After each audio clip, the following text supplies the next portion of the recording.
Build up பண்ணுறோமோ பீலா விடுறோமோ, நம்ம எதை பண்ணாலும் இந்த உலகம் உத்து பார்க்கணும்பாங்கல்ல, அந்த மாதிரியான ஒரு டிஷ் தான் இது. ஒருவேளை ஒரு பிக்கி ஈட்டர், அதாவது செலக்ட் பண்ணி சாப்பிடக்கூடிய ஒரு குழந்தையுடைய அம்மாவா இருந்தாலும் சரி, இல்லை ஒரு ஹஸ்பண்டுக்கு ஒய்ஃபா இருந்தாலும் சரி, இல்லை ஒய்ஃபுக்கு ஹஸ்பண்டா இருந்தாலும் சரி, அவங்களுக்குலாம் நீங்க சமைச்சு கொடுக்கும்போது காய்கறி எல்லாம் ஒழுங்கா இறங்கல அப்படின்னா இந்த டிஷ்ஷை பண்ணி கொடுங்க, பக்காவா இருக்கும், சாப்பிட்ருவாங்க கப் சுப்புன்னு.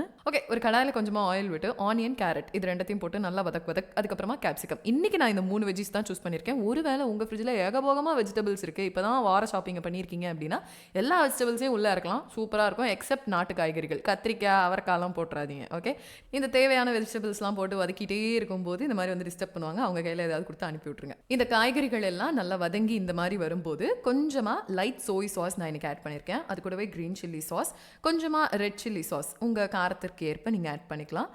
இது கூடவே நான் இன்றைக்கி கொஞ்சமாக டொமேட்டோ சாஸும் ஆட் பண்ணியிருக்கேன். வேணாம் அப்படின்னு நினச்சிங்கன்னா வேணாம், இல்லை நீங்கள் ஹோம்மேடாக டொமேட்டோ சாஸ் பண்ணியிருக்கீங்கன்னா அது வேணால் ஆட் பண்ணிக்கோங்க, இல்லை ஒரு தக்காளியை கூட வெட்டி போட்டுருங்க. இதெல்லாம் நல்லா அந்த காய்கறியோட வதங்கி வரும்போது தேவைக்கேற்ப கொஞ்சமாக சால்ட்டு, அதுக்கப்புறம் நம்மளோட ஃபேவரட்டான ஆல் இன் ஆல் மசாலா பொடி எங்கள் வீட்டில் ஒன்று இருக்குது, அதுதான் நான் ஆட் பண்ணியிருக்கேன். அதோட ரெசிபி வேணும்னா கமெண்ட் பண்ணுங்கள்.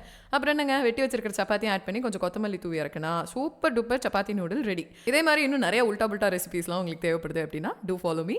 Until next, bye bye from RJ Diya.